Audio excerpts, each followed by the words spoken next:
All right, let's see this. NATO's Instagram. Is it this one that says this land grab is illegal and illegitimate? Just like everything Israel has done in Syria, seizing the Golan Heights and seizing more and more Palestinian land. But, what does the U.S. know about grabbing and seizing land illegitimately?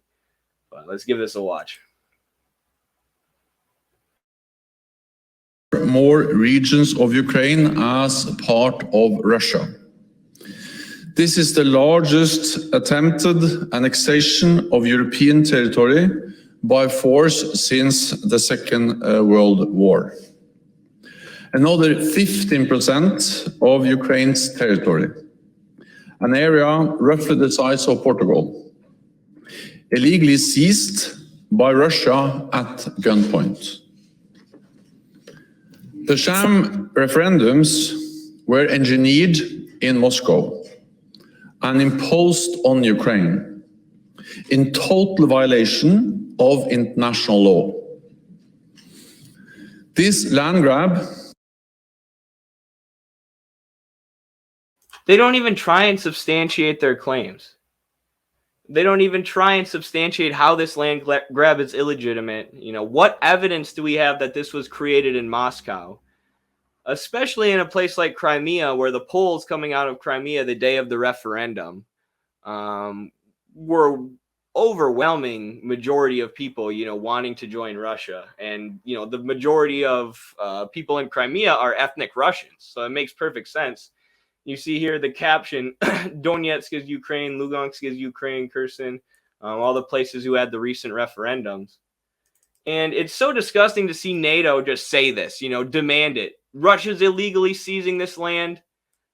These places are all Ukraine. This vote for independence was manufactured. How do you know? Were you there? Did you oversee the voting? Or are you just sending a bunch of weapons and arms to Ukraine, to your preferred groups, and hoping for the best? Did you go monitor the election process? Of course not. You're too busy shooting artillery shells at the people of the Donbass. You're too busy shelling the homes of people in Donetsk and then getting mad at them and calling it an illegitimate land grab when they want their independence, or when they want to stop getting shelled by U.S. armed Nazis, NATO armed Nazis.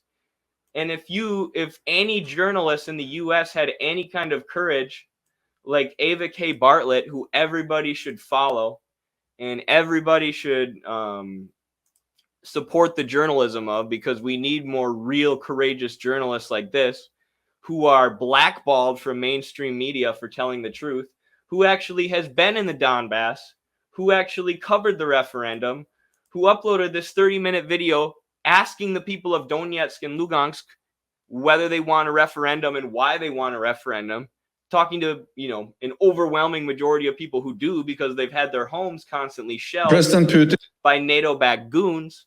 And now you have NATO trying to tell them, we're the good guy, or trying to act like we're the good guys. These places are all Ukraine, no matter what they say themselves.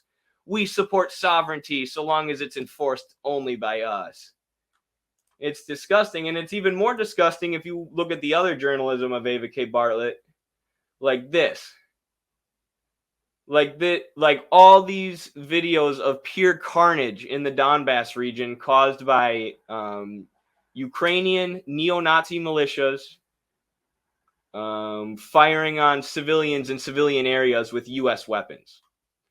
And U.S. media round the clock is talking about how Russia is attacking civilian areas and Putin is attacking civilian areas. Meanwhile, Ukraine is blowing people in half on a daily basis, and they have been since the U.S.-backed coup during Euromaidan.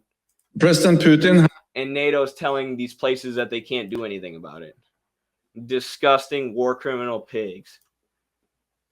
Oh, man.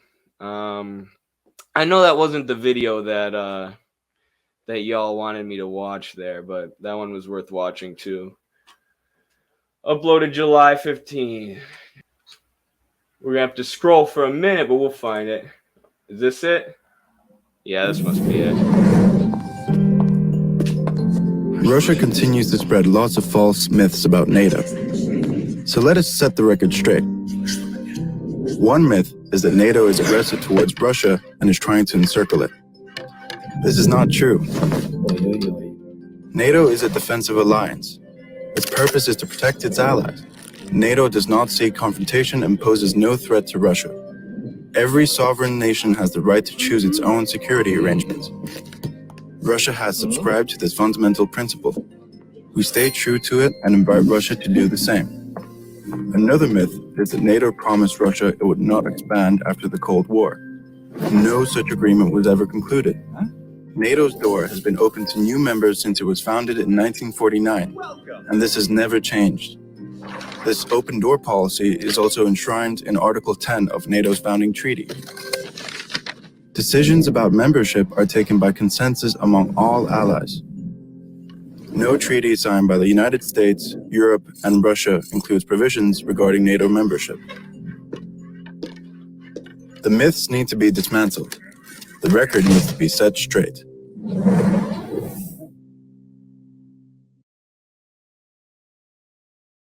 Wow. Wow.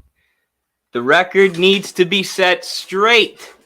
NATO is a defensive alliance. Anybody criticizing NATO is just a Russian propagandist. Forget the fact that NATO was formed as a defensive alliance against the Soviet Union, and it has continued expanding eastward ever since the Soviet Union fell. It's still defensive. You know, if we say it repeatedly, that makes it true. If we continually call it a defensive alliance, it is. Forget the eastward expansion towards Russia's borders. And also forget the absolute destruction that was wrought upon Serbia.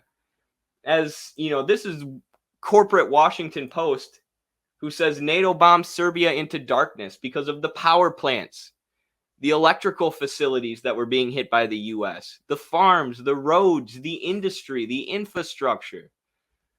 Over 170 state-run factories, the headquarters of the head Socialist Party and the second Socialist Party, the second most popular Socialist Party, all carpet bombed by NATO. Is this what you call defense?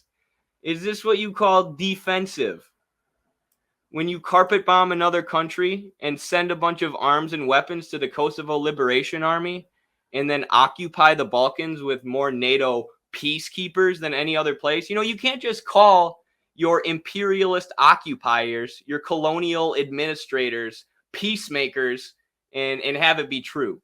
You know, you can't just change the name. Those are still colonial occupiers. Just like you can't call NATO a defensive alliance and expect everyone to forget all the people you've killed, all the governments you've destroyed. The countries like Libya, who were once prosperous and had one of the highest living standards in all of Africa, who were brought to the state of having open-air slave markets and civil war and utter poverty. By who? NATO, the offensive imperialist Western alliance, NATO.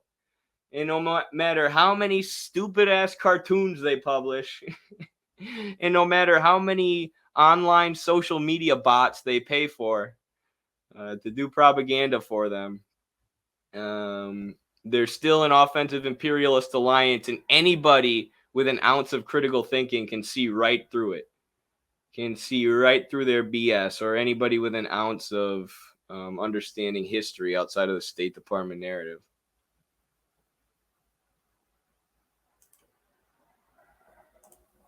Man, I should have expected such a bad video from, you know, the Instagram of NATO, but I was still like, whoa, this is so stupid. My mind is blown by the stupidity.